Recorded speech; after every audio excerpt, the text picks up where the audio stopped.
Fragment 7. Après avoir dévoilé cette contradiction au sein du primitivisme, nous nous demandons comment cet angle mort est resté si longtemps inexploré. La beauté de la critique primitiviste est de fournir un regard à travers lequel on peut explorer toutes les relations et institutions qui sont naturalisées dans la pensée léviathanique. Au sein du canon primitiviste, on peut rapidement trouver des attaques incisives contre la famille, la race, la psychiatrie, l'agriculture, la division du travail, la spécialisation, le militarisme et d'innombrables autres dimensions de l'existence civilisée. Les primitivistes sont peut-être les plus imaginatifs et judicieuses quand elles explorent un monde hors des abstractions les plus profondément ancrées de la culture léviathanique, la pensée symbolique, les nombres, l'art, le langage et même la nature. Plusieurs textes offrent même des tentatives oniriques d'imaginer comment les peuples libres ont conçu différentes formes de temps lui-même. Alors comment cet assaut critique a raté une relation si évidente et si bien ancrée dans notre être ? Celles qui disent que la civilisation a inauguré la disparité du genre maintiennent toujours la naturalité de ces genres. Même celles, comme Zerzan, qui questionnent le genre continuent à retenir l'idée d'un dualisme naturel qui est perverti par la domestication. Que ce dualisme soit considéré comme naturel par ceux qui refuseraient autrement n'importe quel dualisme, humain-animal, esprit-corps, etc., en tant que contrainte civilisée, n'est pas une preuve de naturalité. C'est plutôt une preuve de son caractère profondément ancré dans le procès de domestication, tellement profondément que l'on peut à peine imaginer un monde avant lui. Zerzan, il faut le reconnaître, dit que la division sexuelle, qui varie formellement, mais pas en essence, est le dualisme le plus profondément enraciné, donnant tour à tour lieu au clivage sujet-objet et esprit-corps. Il appelle cela une catégorisation qui pourrait être la seule force culturelle de la plus haute importance. Elle introduit et légitime toutes les autres dominations. Ce type d'argument se retrouve chez Rich Hazel dans Bloodlust, qui écrit que la construction et la dévaluation de l'archétype féminin est un parallèle avec la coupure esprit-corps et permet le virage vers la domestication et la conquête civilisée. Ce soubassement central de la civilisation devine déjà, sans le savoir, l'inimité entre civilisation et désir queer, articulé par Guy Hockenheim et d'autres. La manière dont le désir queer révèle ce qui est commun entre la famille, l'automobile et tous les autres instruments civilisés. Ce point de vue nous permet de voir qu'à travers le temps, l'ennemi s'est projeté dans le genre plus que n'importe où ailleurs pour empêcher nos rêves d'un en dehors. Freddy raconte cette dynamique de projection ainsi. Le détroit qui nous sépare de l'autre rive s'élargit depuis 300 générations et ce qui a été cannibalisé de l'autre rive n'est plus un vestige de leur activité mais une de nos excrétions. C'est de la merde. Réduits à zéro par l'école, nous ne pouvons pas savoir ce qu'était de grandir en tant qu'héritiers et héritières des milliers de générations de visions et d'expériences. Nous ne pouvons pas savoir ce qu'était d'apprendre à entendre les plantes grandir et d'en ressentir la croissance. Il devient très important pour le dernier Léviathan de dénier l'existence d'un extérieur. Les voix de la bête doivent projeter les traits du Léviathan dans le passé pré-léviathanique, dans la nature et même dans l'univers inconnu. La bête artificielle post-obésienne prend conscience d'elle-même en tant que Léviathan et non en tant que temple, empire céleste ou vicariat du Christ, et elle commence en même temps à suspecter sa propre fragilité, sa fugacité. La bête sait qu'elle est une machine, elle sait que les machines se cassent, se décomposent, voire se détruisent. Une recherche frénétique de machines à mouvement perpétuel ne donne aucune assurance pour contrer les soupçons, et la bête n'a d'autre choix que de se projeter dans les domaines où des êtres qui ne sont pas des machines. Ou dans des êtres qui ne sont pas des machines. Une histoire révélatrice est celle de l'interaction entre jésuites colons français et des ingidènes montagnais Naskapi. Au XVIIe siècle, au Canada, raconté par Eleanor Leacock, une anthropologue féministe citée par Zerzan et Sylvia Frederici. Elle décrit comment il est devenu nécessaire pour les jésuites de civiliser les Montagnais Naskapi, pour s'assurer qu'ils seraient les partenaires de commerce disciplinés. Cette entreprise débuta avec l'introduction des rôles de genre hiérarchisés. Comme il arrivait souvent que les Européens entrèrent en contact avec des populations américaines natives, les Français furent impressionnés par la générosité des Montagnais Naskapi, par leur sens de la coopération et leur indifférence envers le statut. Mais ils étaient scandalisés par leur manque de morale. Ils voyaient que les Naskapi n'avaient pas de conception de la propriété privée, de l'autorité, de la supériorité masculine, et ils refusaient même de punir leurs enfants. Les jésuites décidèrent de changer tout cela en entreprenant d'apprendre aux Indiens les éléments de base de la civilisation, convaincus que c'était nécessaire pour faire d'eux des partenaires de commerce fiables.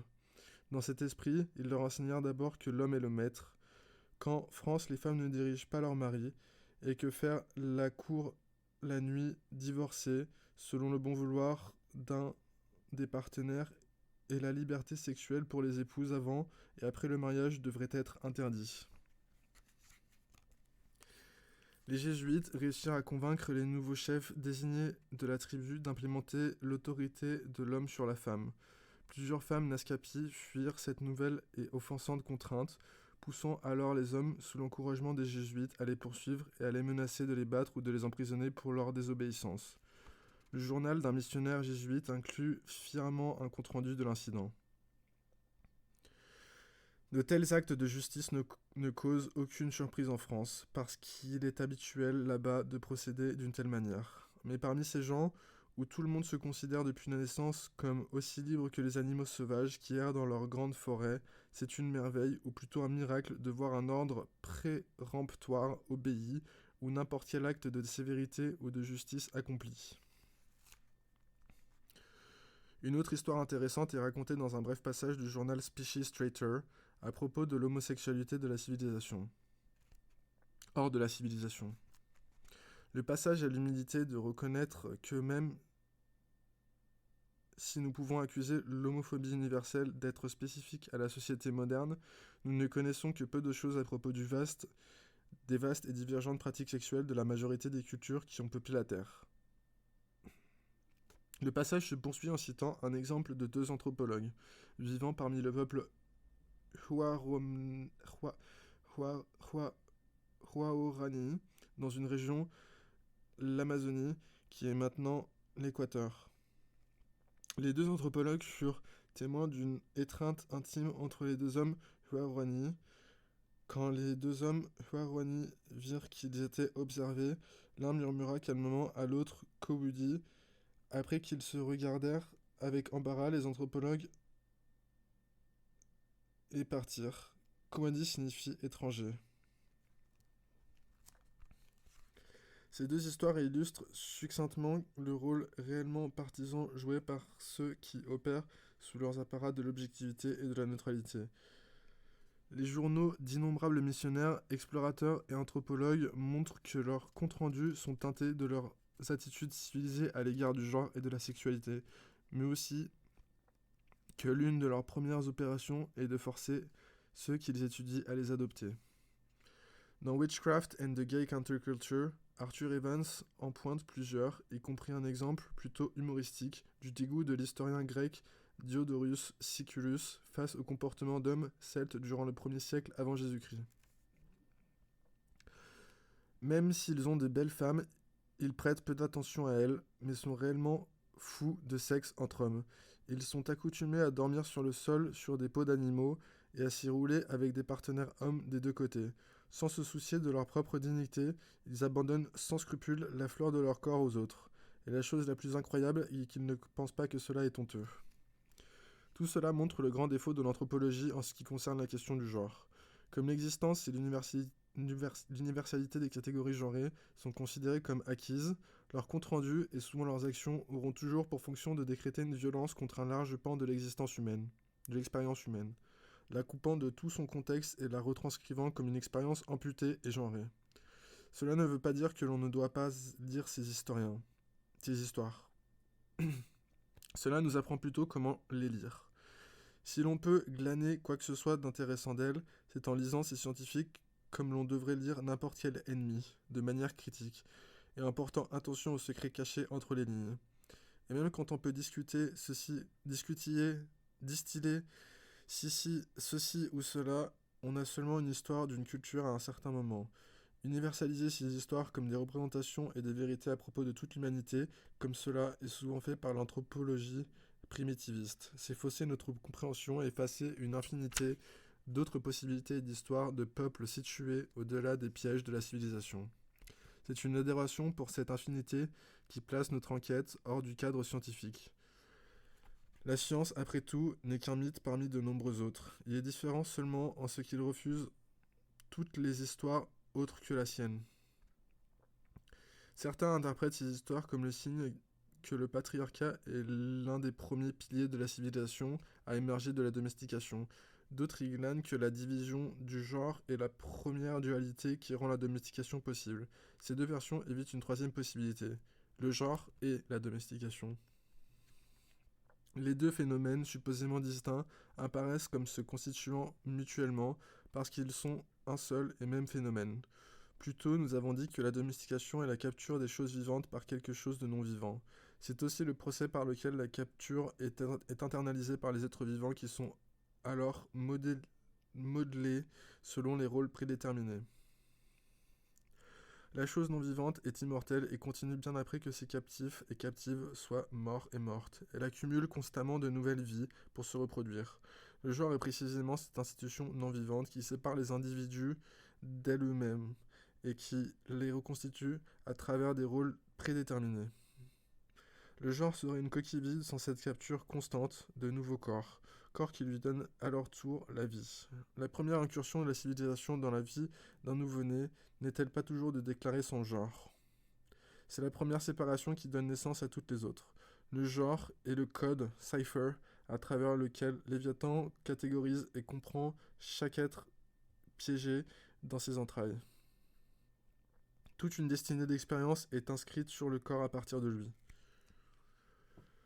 On doit également se rappeler que l'on a précédemment identifié un motif où les peuples domestiqués invoquent l'image de ceux qui ne le sont pas et qui ne l'ont jamais été pour justifier leurs propres machinations et violences. Dans le genre, on voit que toutes les manières à travers lesquelles la binarité du genre est naturalisée dans le sexe et projetée dans la préhistoire sont des manières d'expliquer et de rationaliser, d'essentialiser toutes ces expériences de violence. On nous dit que les personnes assignées femmes sont faites pour être mères et qu'il est alors dans leur nature de souffrir, de prendre soin des autres, de se soumettre à une autorité externe. Les personnes assignées hommes sont des chasseurs virils et des guerriers. La violence et le viol sont supposés intrinsèques à leur nature. Les homosexuels sont des aberrations de la nature et ils doivent alors subir l'exil durant leur vie courte, brutale et malade. Chaque masque du naturel est seulement un mensonge raconté par le Léviathan pour justifier sa propre activité. Une compréhension du genre comme domestication est soutenue par les enquêtes d'une poignée de théoriciennes du genre anticolonial comme Maria Lugones, Andrea Smith et Oyeronke Oweyumi. Smith, par exemple, illustre avec horreur l'utilisation de la violence sexuelle comme une stratégie de la conquête par le Léviathan des Amériques. De plus, elle soutient que le colonialisme est lui-même structuré par la violence sexuelle. Lugon soutient que le genre lui-même est introduit violemment par la civilisation coloniale. Elle dit qu'il est constamment et encore actuellement utilisé pour détruire les peuples, les cosmologies et les communautés afin de former un terrain prêt à être bâti par l'Ouest civilisé. Elle soutient que le système colonial produit différents genres racialisés, mais de manière plus importante, institue le genre lui-même comme une manière d'organiser les relations et les connaissances et la compréhension du cosmos. Cela est utile parce que cela réfute une compréhension universelle ou naturelle du patriarcat qui manque d'une critique du colonialisme racial et hétéronormatif.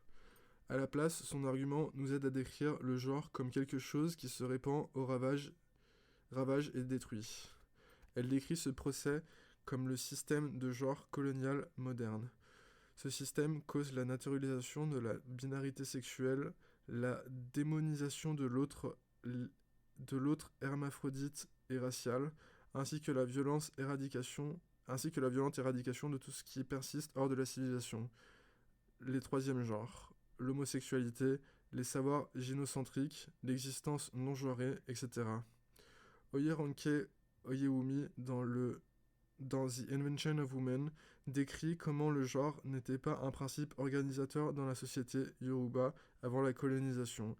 Elle dit que le patriarcat émerge seulement quand la société Yoruba est transcrite en anglais pour s'adapter au modèle occidental de raisonnement corporel. Elle situe la prédominance du système du genre dans la civilisation, dans sa documentation et dans son interprétation du monde. Les chercheurs et chercheuses trouvent toujours du genre quand ils le recherchent. Au sein du colonialisme, de nouvelles catégories de sujets furent créées par la civilisation occidentale. Elles furent racialisées et genrées afin de fonder le nouvel État colonial.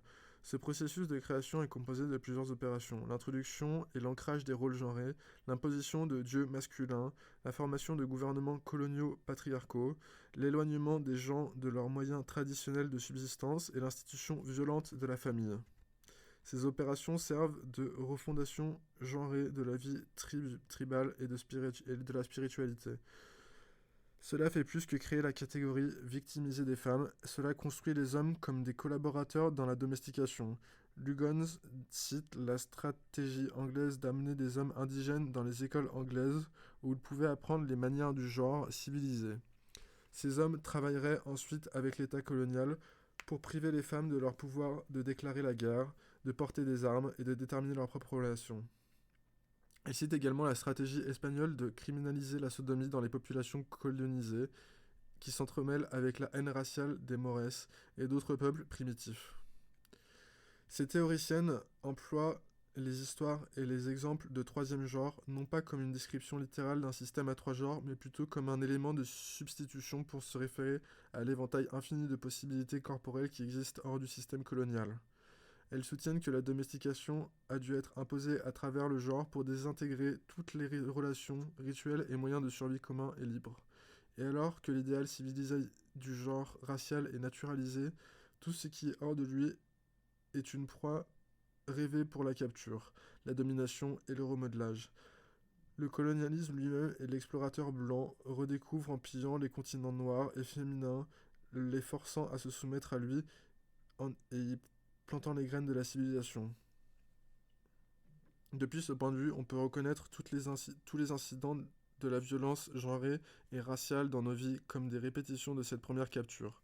Le travail du sexe, les relations abusives, la dysmorphie corporelle, le mariage, l'abus sexuel, la contrainte familiale, le viol, le queerbashing, la psychiatrie, la thérapie par l'électrocution, les troubles alimentaires, le travail domestique, la grossesse non désirée, la fétichisation, le travail émotionnel, le harcèlement de rue, la pornographie. Chaque cas est un moment où l'on est arraché à nous-mêmes, prise